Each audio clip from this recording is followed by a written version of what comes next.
सुन है कर्पोरेट फाइनेन्सको चाहिँ chapter number 3 मा टर्म लोन एन्ड लिजिङ फाइनेन्स भनेछ है। लोन र लिजको कुरा छ क्या। तिमीले कुनै पनि सामान किन्दाखेरि लोन लिएर गर्दा राम्रो हुन्छ कि लिजमा गर्दा राम्रो हुन्छ? लोन लिनु भनेको चाहिँ लोन आफ्नो हुन्छ, सम्पत्ति नै आफ्नै हुन्छ।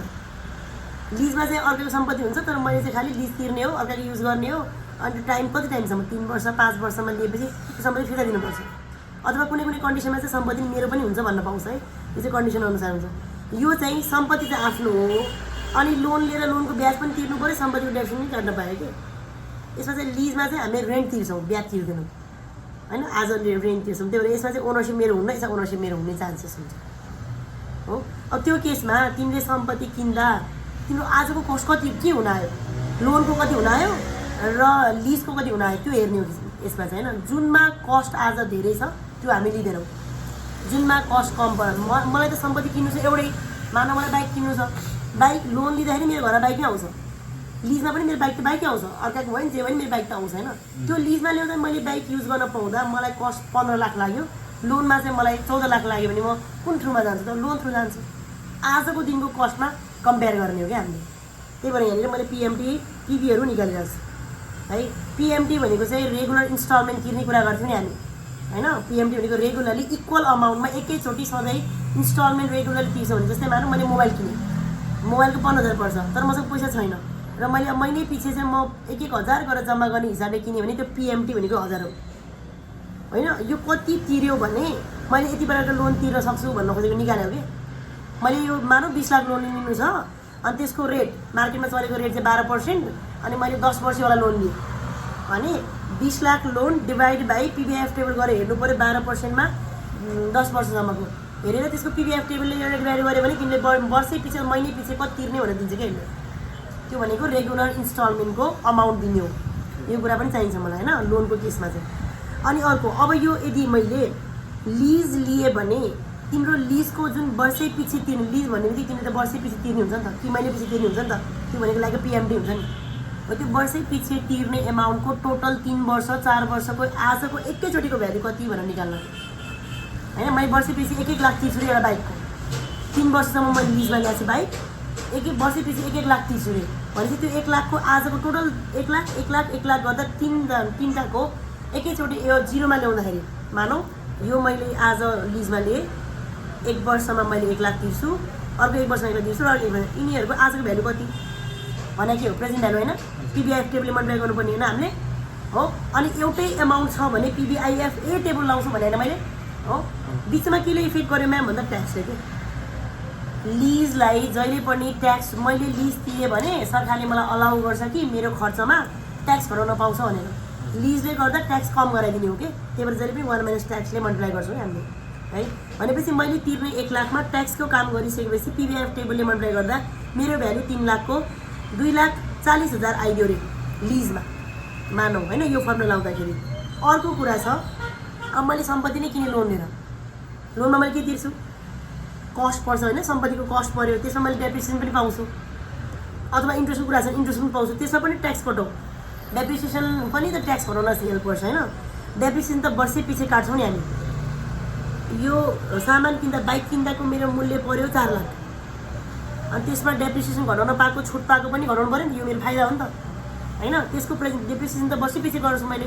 डेप्रिसिएसन कति काट्छ भन्दा यहाँ चाहिँ यो च्याप्टरमा चाहिँ डेप्रिसिएसन चाहिँ एसएलएम मेथड फलो गर्छ कि।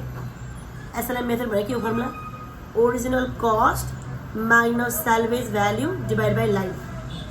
मेरो गाडीको मूल्य पऱ्यो 4 लाख, सेल्भेज भ्याल्यु मानौँ 25,000 छ भने राख, 90 0, 4 lakh minus 0 divide by life 3 वर्ष गऱ्यो भने के भयो? डेप्रिसिएसन लगभग 1,20,000 30,000 कटाउन पायो। अब 1,20,000 ट्याक्स कटाउन पाउँदाखेरि ट्याक्स त पर्सेन्ट छुट भयो नि त, त्यो त वर्षै पछि कटाउन पाएको हो नि त डेप्रिसिएसन। त्यसको पनि आज प्रेजेन्ट भ्याल्युमा चेन्ज गरेर आज तिर्ने मूल्यमा घटाउँदाखेरि यो एन्सर गर्दा चाहिँ मानौँ मेरो चाहिँ 2,70,000 आयो भने कुन चुज गर्ने? त्यो एउटा बाइक किन्नलाई आज मैले 2,40,000 गुमाउनु पर्छ, लिजमा चाहिँ सामान आफै मूल्य तिरेर पैसा तिरेर अथवा लोन लिएर किन्नु पऱ्यो भने मैले 270 गुमाउनु पर्छ। कुन चुज गर्छु म? लिज चुज गर्छु। अब लिजमा चाहिँ 270 आयो, यसमा चाहिँ 2,40,000 कस्ट आयो भने म कुन चुज गर्छु? पर्चेजिङवाला अप्सनमा चुज गर्छु। त्यही भएर त्यहाँ क्वेसनमा एउटा ओनरसिप सोध्छ, तिम्रो आफ्नै ओन सेल्फले किन्छौ कि लिजबाट लिन्छौ भनेर सोध्छ पहिला तिमी सबैको प्रेजेन्ट भ्यालु निकाल्छौ प्रेजेन्ट भ्यालु निकाल्ने फर्मुला चाहिँ यो याद गर्नु पऱ्यो दुईटै निकाल्ने हो अनि चुज गर्ने हो जुन कमाए त्यसलाई चुज गर्ने हो तिमीलाई आजको दिनमा मूल्य कम पर्नाको जुन छ त्यसलाई चुज गर्छौ अब मेन फर्मुला बुझ यहाँ के भन्दा एलटी भनेको चाहिँ रेगुलरली तिमीले महिनै पछि अथवा वर्षै पछि तिर्ने लिज अमाउन्ट तिमीले बाइक ल्यायो भने मलाई त्यसपछि लिज अमाउन्ट तिर 1 लाख अब 1 लाख लिने हो ट्याक्स फेरि क्वेसनलाई दिन्छ यो भने 1 भनेको 100% 1 माइनस ट्याक्स भनेको 0.4 100% लियो भने 40% राख होइन भने यहाँ 1 माइनस 0.4 गर्नु पऱ्यो अनि पिबिआइएफ टेबल चाहिँ क्वेसनले दिन्छ 80% ब्याजमा भनेर दिन्छ त्यो पर्सेन्टमा हेर्ने अनि डिभाइड बाई बुक्खै पछाडि हेर्छौँ नि हामी होइन यहाँनिर गरेर हामीले पिबिआइएफ टेबल हेर्छौँ पिबिआइएफए हेर्छौँ है पिबिआइएफ होइन पिबिआइएफए किन पिबिआइएफए लिज हामीले एउटै अमाउन्ट वर्षै पछि तिर्छौँ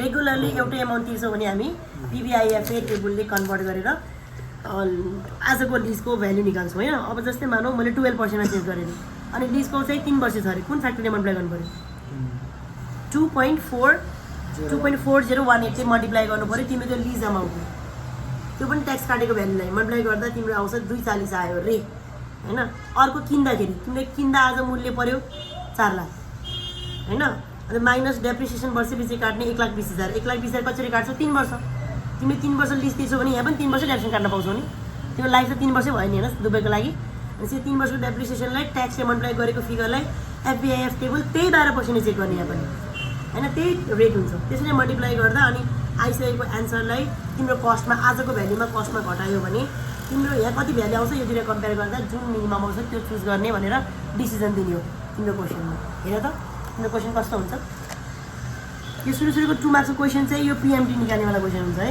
योवाला बुझ्यौ सुरुको 2017 suppose you burrowed 3 lakh on a student loan at the rate of 10%, you must repay it in a 3 equal installment. आज तिमी कहीँ विदेश जाँदैछौ विदेश जान तिमी लोन लियो 3 लाख होइन भने त्यो आजको भ्याल्यु भयो नि त प्रेजेन्ट भ्याल्यु भयो होइन अनि त्यसमा तिमीले कतिले ब्याज तिर्छौ 10%ले must be repay it in a 3 equal installment तिम्रो टाइम कति भयो 3 भयो 3 इयर्स भयो होइन हो अब त्यसपछि तिमीले कति 1 लाख होइन नि तिम्रो पर्सेन्टेज छुट्टै छ पिबिआइएफ टेबलले अर्कै निकाल्छ एन्सर बुझ्यौ अब तिम्रो अमाउन्ट अफ लोन माथि राख्नु पऱ्यो कि डिभाइड बाई पिबिआइएफ टेबल हेरौँ त 10 वर्षमा 3 वर्षको 10% को रेटमा पिबिआइएफ टेबल 10% को रेटमा 3 वर्षको पिबिआइएफए टेबल है किनभने एउटै इन्स्टलमेन्ट तिर्छौँ हामी भनेपछि कति आयो 2.4869 हो अब तिमीले गर तिम्रो amount of loan is 3 lakh divide by PVIF table is 2.4869 गर्दा वर्षै पछि तिमीले कति तिर्छौ 1,20,632 सेम अमाउन्ट तिर्छौ सेम अमाउन्ट भनेपछि पिएमटी भने के रहेछ रेगुलरली एउटै अमाउन्ट तिर्ने इन्स्टलमेन्टको अमाउन्ट दिएको यो सबै 2 मार्क्समा यही क्वेसन मात्र छ पढ त यसमा पनि त्यही छ होइन बाइक किन्न लाग्छ तिमीले लोन लिनु छ यति 3 वर्ष लोन अनि 3 वर्ष अझै धेरै अनि ब्याज पनि त जोड्यो नि त त्यही भएर तिमीले अघि 1 लाख भने चाहिँ कसरी मिल्छ 1 लाख भने अब तिमीलाई लोन के सित्तैमा दिन्छ र ब्याङ्कले विदाउट ब्याज सहित त्यति भएको के तिमीहरू आफ्नै हिसाब गर्न सक्छौ नि मोबाइलको पर्छ ल मानौ यही मोबाइलको तिमीलाई कति पर्यो 50,000 पर्छ अरे होइन अब 50,000 को 50,000 5 वर्षमा तिर भन्दाखेरि डिभाइड बाई 5 गर्ने हो त 10,000 मै दिने हो त होइन उसले ब्याज पनि 5 वर्ष पुऱ्याएको नि त ऊ त्यसको ब्याज पनि दिन्छ भने चाहिँ त्यो रेट क्वेसनले दिन्छ अनि त्यो रेट सहितको फ्याक्टर उसले दिन्छ क्या हामीले बुझ्यौ पुरा ओके हो त्यही भएर अब मलाई इन्ट्रेस्ट फ्याक्टर र इयरमा मिलाउनु पर्यो र ब्याज सहितको इन्स्टलमेन्ट निकाल्नु पर्यो नि यो फर्मुला अनुसार यही फर्मुला सबै क्वेसनमा त्यही सोध्या हो है यो 2 मार्क्सकोमा तिमीले आफै गरेर ल्याउँछ अब अहिले मैले भन्नु खोजेको तलको चाहिँ यो क्वेसन हो यहाँ 2080 को भर्खरै आएको छ 10 मार्क्समा इम्पोर्टेन्ट छ होइन आएको यही भर्खर पछिल्लो त सबै क्वेसन पछाडि सक्यो अरे अरू इयरमाहरू छ तर यो च्याप्टरबाट आएको चाहिँ अस्तिको वर्ष रहेछ सजिलोबाट दिएर छ 2080 मा है ओके अब 80 मा चाहिँ के दिएछ mega company can lease equipment तिमीलाई इक्विपमेन्ट चाहिएको छ होइन तर लिजमा लिन खोजिरहेको छ 3 वर्षको लागि मेकिङ एनुअल पेमेन्ट वर्षैभरि कति तिर्छ अरे के दियो लिज दियो पिएमटी यस पिएमटी पनि भने नि हुन्छ लिज दियो अमाउन्ट दियो भने वर्षपछि तिर्नेवाला अमाउन्ट चाहिँ दियो 1.5 lakh per year at the end of each year अन्तिममा एट द एन्ड अफ भनेको क्वेसन इजीवाला क्वेसन हो, याद छ कि छैन? इमिडिएट एन्युटी र एन्युटी ड्यू भन्ने पढाएको थियो हामीले। एन्युटी ड्यूमा चाहिँ +1 एक्स्ट्रा थप्थ्यो हामी, किनभने वर्षको सुरुमै पेमेन्ट गर्छौँ भने। वर्षको सुरुमा पेमेन्ट गऱ्यो भने त्यसको त भ्याल्यु 0 हुन्छ नि त। त्यसको फ्याक्टरले चेन्ज गर्नु पर्दैन कि आजको दिनबाटै सुरु गऱ्यो भने त यसलाई त कन्भर्ट गर्नु परेन नि त, अरूलाई पो कन्भर्ट गरेर ल्याउने हो त, होइन र? यसलाई त ल्याउनु परेन नि त। त्यही भएर यसलाई चाहिँ जहिले पनि +1 गरिदिन्थ्यो कि हामीले, फ्याक्टरमा +1 गरिदिउँ।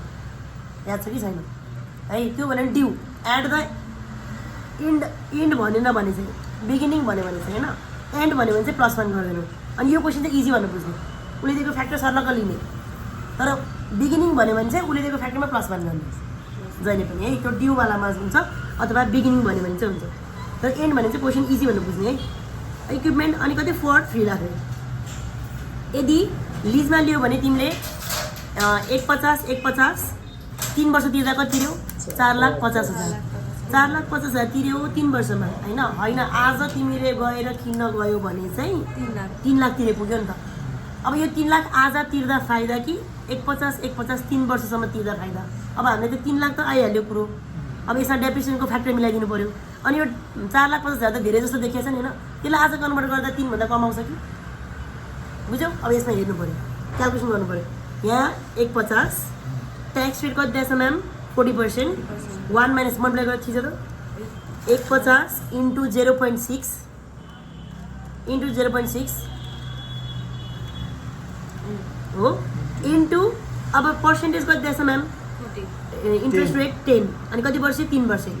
10 को 3 वर्ष भने फेरि यही आयो नि, हेरेर 10 रेटको 3 वर्ष भने चाहिँ इन्टु 2.4869। मल्टिप्लाई गरेर कति? 2,23,821। यो के को आयो? लिजको आयो है। अब कस्ट किन्दाखेरि हो, कस्टेर किन्दाखेरि आजको मूल्य कति तिर्यौ? 3 लाख। 3 लाख होइन, माइनस डेप्रिसिएसन। डेप्रिसिएसन निकाल्नलाई स्ट्रेट लाइन मेथड फलो गर्छ हामी। फर्मुला के हो? Original cost minus salvage value divide by life. Original cost कति ma'am? 3 lakh. Salvage value question दिएछ पढ। Company no salary value equipment has no salary value भने चाहिँ 0 3 lakh minus 0 divide by life 3 life कति दिएछ at the end of equipment has no salary value 3 गर भने 1 लाख आयो डेप्रिसिएसन 1 लाख आयो 1 लाख चीज 1 लाख इन्टु 0.4